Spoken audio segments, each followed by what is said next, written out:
What is up, everyone? Welcome to a video on the dot product, one of the most important operations in physics.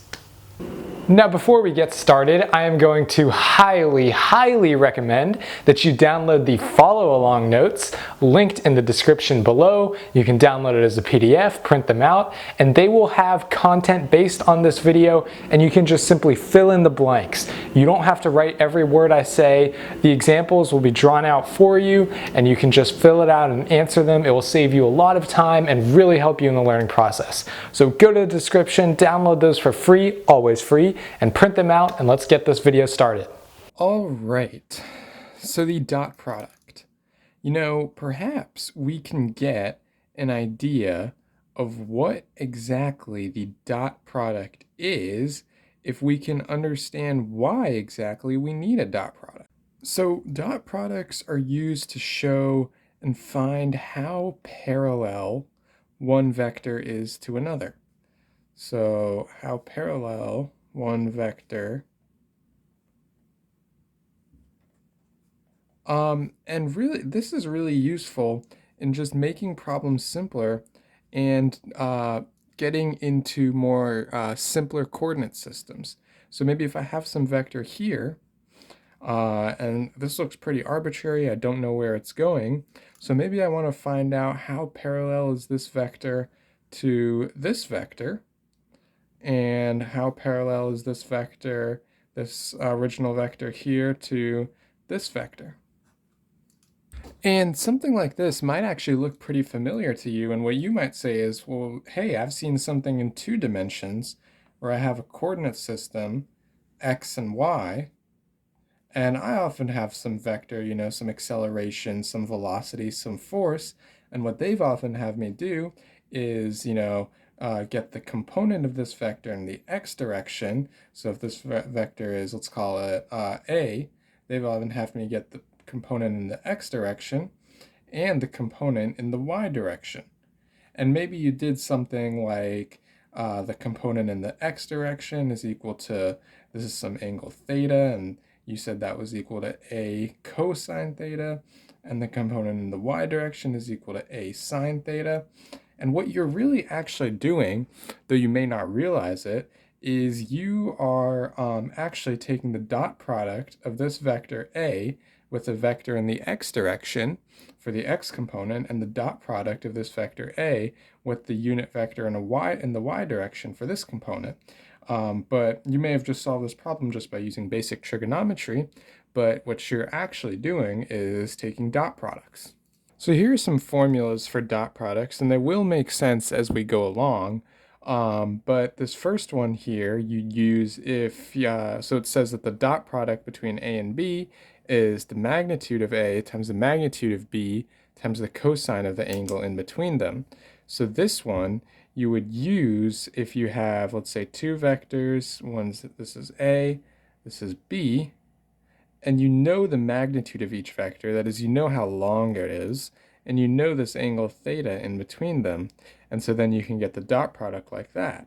This other one, this is using components. So here you have the component form of a and the component form of b, and you just multiply the x components, the y components, and the z components, each of those respective directions. You multiply their components together, and you add the whole thing together. Now, one thing I'll note is that both of these formulas you're taking, they both give you the same answer. They both give you the dot product. And in both of them, you're taking 2 vectors and you're turning it into a scalar. A scalar is something that's not a vector. It's something that just has magnitude, no direction. And another thing to note is that this formula, also vector to scalar, that's something important to note. Another thing to note is that this formula, it's proportional to cosine theta. And we know that cosine theta is equal to 0 whenever theta is equal to 90 degrees. So if theta is equal to 90 degrees, well, that looks something like this. This is A, and this is B, and this is theta equal to 90 degrees. That is, they're perpendicular, and there's really no component of A parallel onto B, and so you can already see how our intuition of dot products being something parallel onto one another is starting to come to fruition because perpendicular vectors have a dot product of 0. And so what we're going to do is we're just going to jump into some examples and hope that we can get some intuition before talking about some more of the theory behind it. So here's an example. We have the magnitude of A is equal to 5, the magnitude of B is equal to 3, and there's an angle theta of 30 degrees between them. And we want to find the dot product A dot B. So let's just draw this out real quick. So here's some vector A, and here's some vector B, and A is a bit longer than B because it has a higher magnitude, and we know there's some angle in between them, theta is equal to 30 degrees.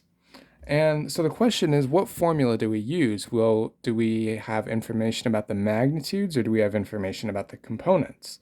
And it should be pretty trivial that the information we have is about the magnitudes and the angle in between them. So the formula we need to use is A dot B is equal to the magnitude of A times the magnitude of B times the cosine of the angle in between them. And that is just 5 times 3 times the cosine of 30, which if you remember your unit circle, that's root 3 over 2. And plug 5 times 3 in your calculator, you'll get 15 over 2 times root 3. And then this you can work out in your head, and that's approximately about 13. And so what this is telling us is that this is sort of an index of how parallel these two vectors are to each other. You know, the closer they are to 15, just 5 times 3, the more parallel they are, and the closer they are to 0, the less parallel they are. So we can see that these vectors are pretty parallel to each other. That's just a way to think about it. So here's another example, but here we have slightly different information. This time, we're not given the magnitudes, but you can calculate them pretty easily. But we don't have an angle in between the vectors. That you can also calculate, but we won't do that right now, because what we have is we see that we have all the components we need. We have the x component of the a vector, the y component of the y vector, the y component of the a vector, the x and y components of the b vector.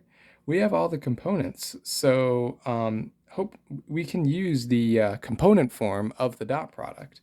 And so that will just be that A dot B is equal to the multiplying the x components together and adding the product of the y components. So in this case, that's just equal to 3 times 3 plus 4 times 0. And plug this into your calculator, you'll get a value of 9. And we can, first I'll just say that this vector B, this vector A, that's a Pythagorean triple. It has a magnitude of 5, and I'll let you work that out for yourself. And this vector B, it has a magnitude of 3. So these also have, the magnitudes have a product of 15. And if we were to draw it out, it might look something like this. This is A, and this is B. And this angle theta, I'll let you calculate for yourself, but I'll tell you that it's greater than 30 degrees. And so we see that we got a dot product of 9, and that's slightly closer to 0. It's farther away from 15. So that's telling us that these vectors are slightly less parallel to each other than they were in the previous example. So here we have 3, I think they're actually pretty illustrative examples. Here we've moved to 3 dimensions. Don't be intimidated by this. We're obviously using the component formula, so I'll just write the component formula in 3 dimensions for you. So that's a 3-dimensional vector, ax, ay, az. So we've just added a z dimension that's perpendicular to the x and y dimensions, times some vector bx, by, bz. Well, that's just equal to, it's the product of the x components, add that to the product of the y components, and add that to the product of the z components.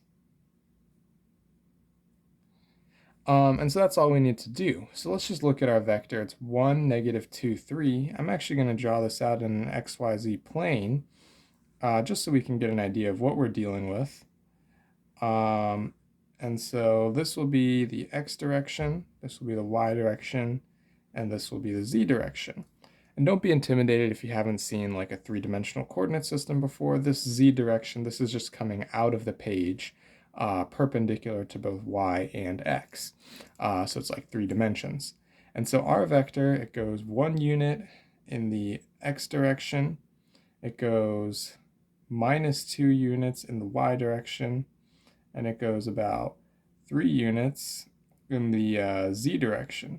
So it will be somewhere, it will be looking something like this. And the first thing we have, so this is A, and the first thing we have to do is we have to take the dot product of A and B1. B1 is pretty simple. It's just this vector here. So it just goes 1 unit in the x direction. And so let's do that. Let's take A dot B1. So that's actually equal to 1, -2, 3 dot 1, 0, 0. And we see that's just multiply the x components together, 1 times 1, multiply the y components, -2 times 0, and multiply the z components, 3 times 0.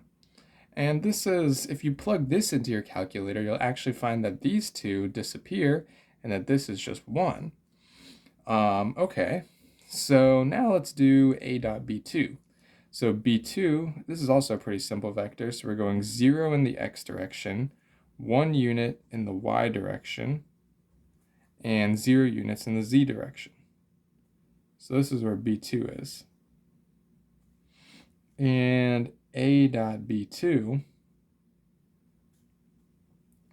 so this is just 1, -2, 3 dot 0, 1, 0. Okay, so here I'm just multiplying the respective components together, x with x, y with y, z with z, and that should be a 1, not a 0. So we did 1 times 0, -2 times 1, 3 times 0. And we find that this is just equal to -2. It's interesting. Now let's just do our final dot product. So that's A dot B3. B3 points in 1 unit in the z direction, and it's 0 in all others. So that's actually this vector right here. And so this is A dot B3.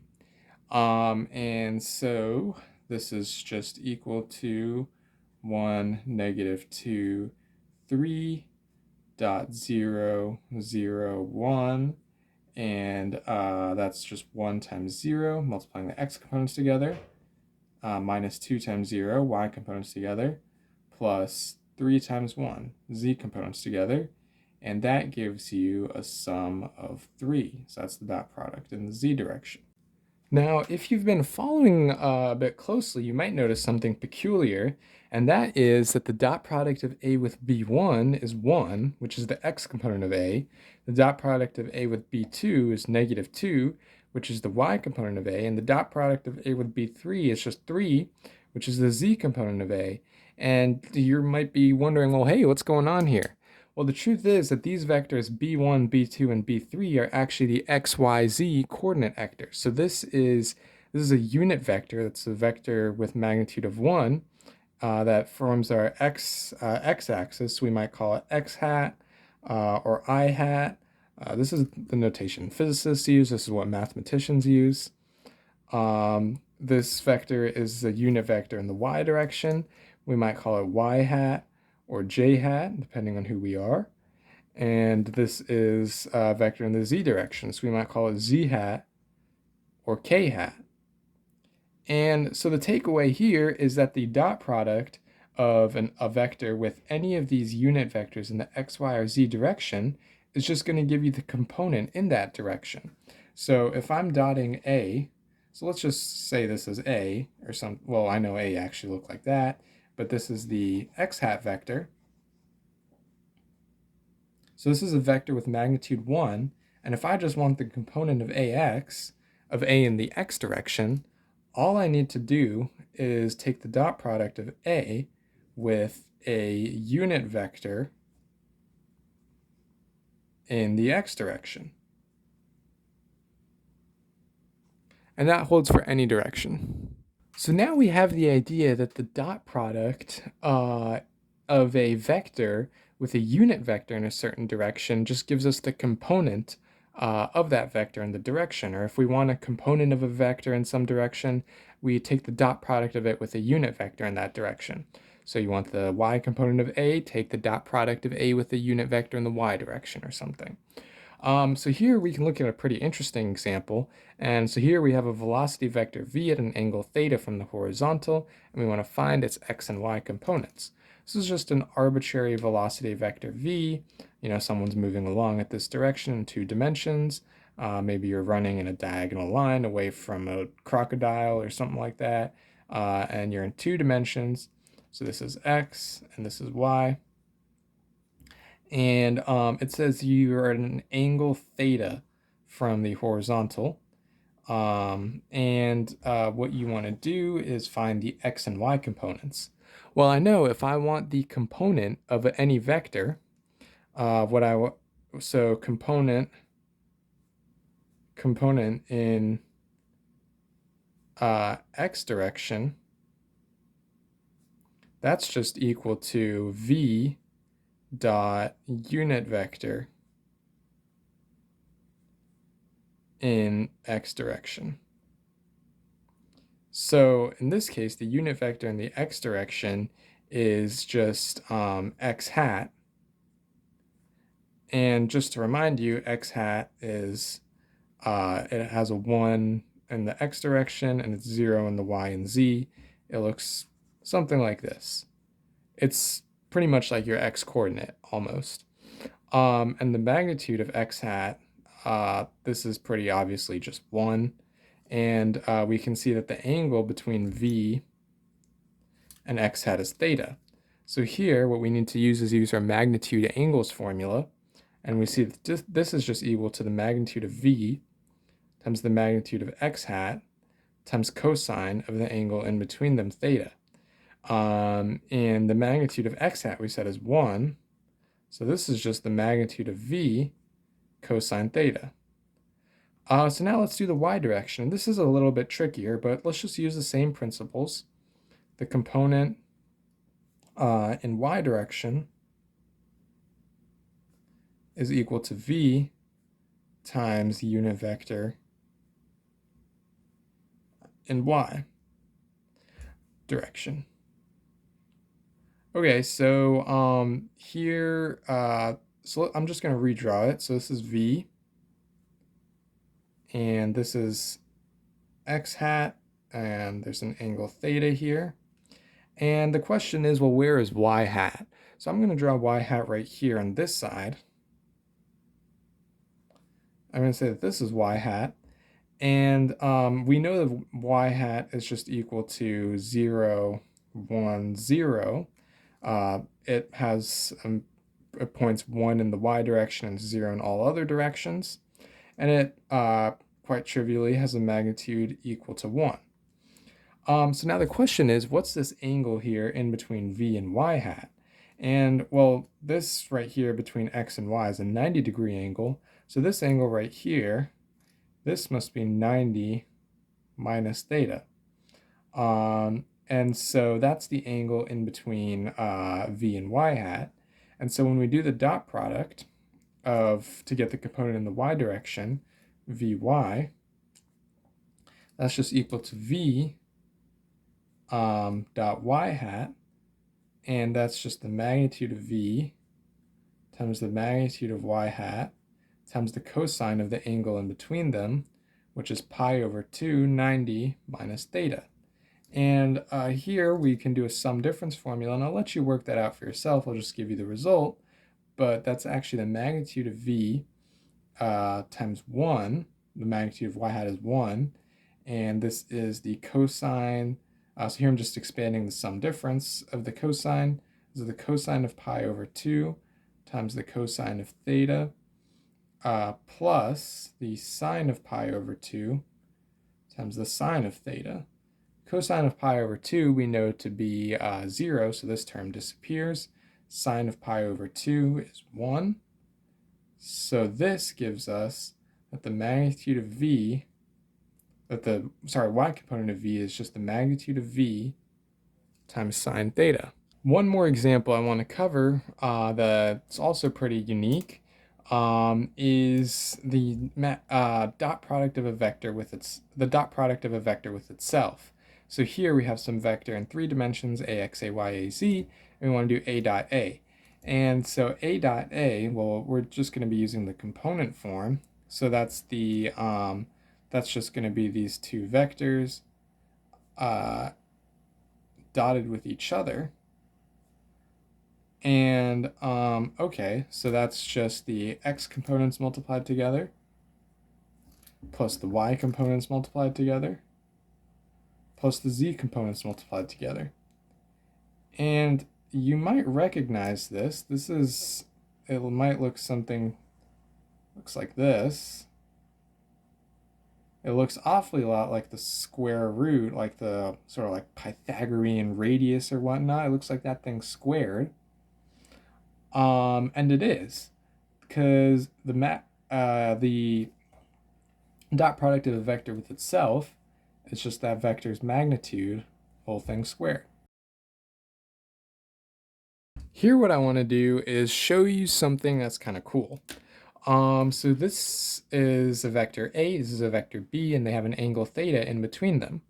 And what we're going to do is we're going to form a triangle out of these vectors. So we'll say that this is some vector C, and we note that B plus C is equal to A. That's just by vector addition and the tail to tip method.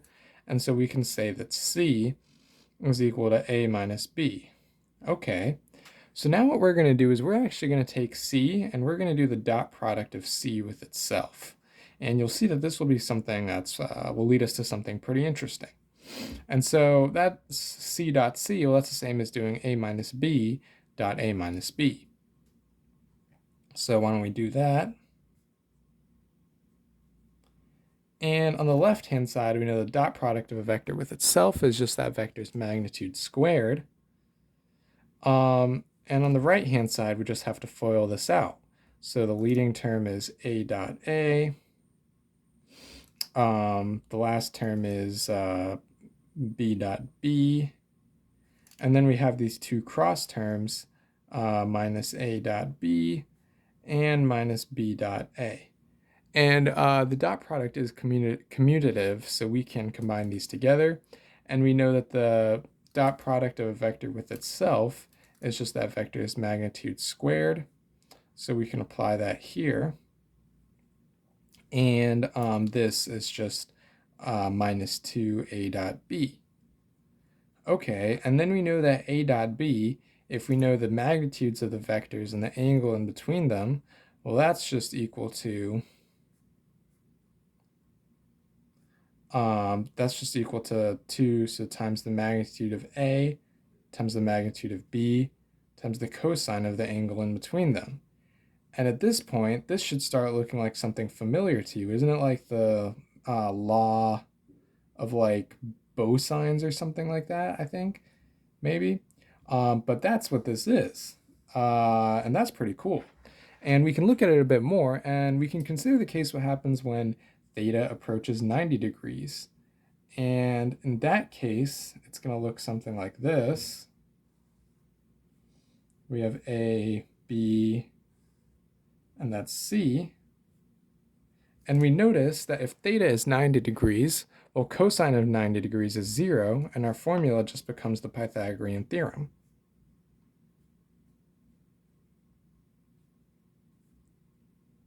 Wow. And then let's consider the other extreme. What if theta was 0 degrees? So in that case, these two vectors are completely parallel to each other. And remember, the dot product loves vectors being parallel to each other. And this vector C looks something like this. And so this is just basic vector addition, because this term, cosine theta, is just going to be equal to 1. So this is just A is equal to B plus C. sorry, this is the magnitude of c squared is equal to the magnitude of a squared plus b squared minus 2ab.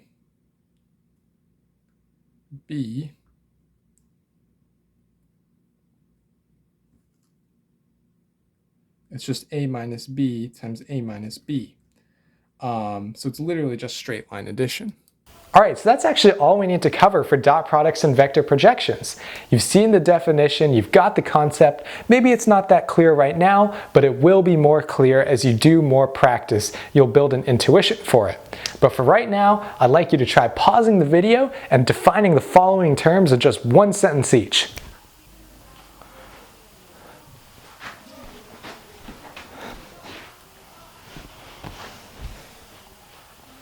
All right, so that's actually all we need to cover for dot products and vector projections. You've seen the definition, the theory behind it.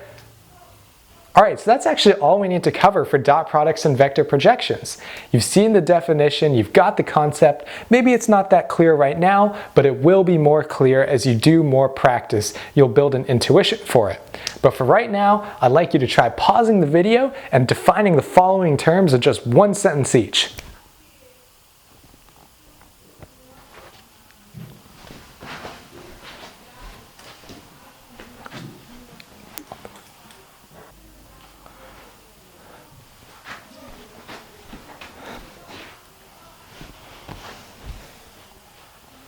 All right, so that's actually all we need to cover for dot products and vector projections. You've seen the definition, the theory behind it. All right, so that's actually all we need to cover for dot products and vector projections. You've seen the definition, you've got the concept. Maybe it's not that clear right now, but it will be more clear as you do more practice. You'll build an intuition for it. But for right now, I'd like you to try pausing the video and defining the following terms in just one sentence each. Now remember, the only way you can really get an intuition for this and make this dot product second nature so that you'll get 100 on every quiz you ever have to do that involves the dot product is to practice. I need you to do as many practice problems as you can. Make your own practice problems if you can. Practice, practice, practice. Remember, we practice things every day and that is how they become second nature. Use the same strategy for school. Practice this concept, do lots of examples, and I will be back with another video shortly on the cross product and the right hand rule. Whoa.